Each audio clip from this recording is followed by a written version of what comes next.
আসসালামু আলাইকুম রহমতুল্লাহি আবরকাতুহ। আলহামদুলিল্লাহ, রবের দরবারে শুকরিয়া আদায় করি। আল্লাহ সুস্থ রেখেছেন, অসুস্থতার মাঝেও কাজ করতে পারছি, সেটাই শুকরিয়া মহান রব্বুল আলামিনের দরবারে। আজকে বৃহস্পতিবার।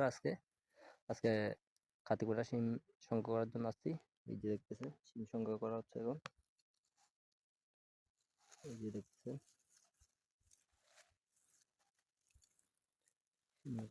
আর কিছুক্ষণ পরে সংগ্রহ করা হয়ে যাবে। এখন ইতিমধ্যে আমার বার হয়ে গেছে প্রায়।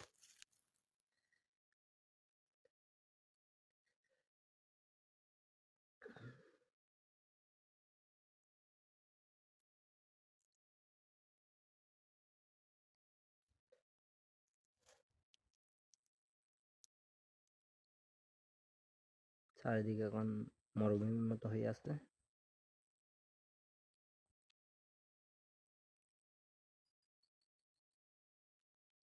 সবুজ বৃক্ষপালাগুলা এখন হলুদে পরিণত হচ্ছে, পাতা শাখা পোশাকগুলো ঝরে পড়ে যাচ্ছে।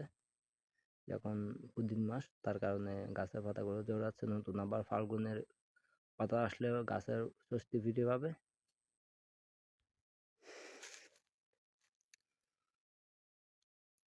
সবাই ভালো থাকবেন, সুস্থ থাকবেন। আল্লাহ হাফেজ। সবার জন্য শুভকামনা রইল আমার পক্ষ থেকে।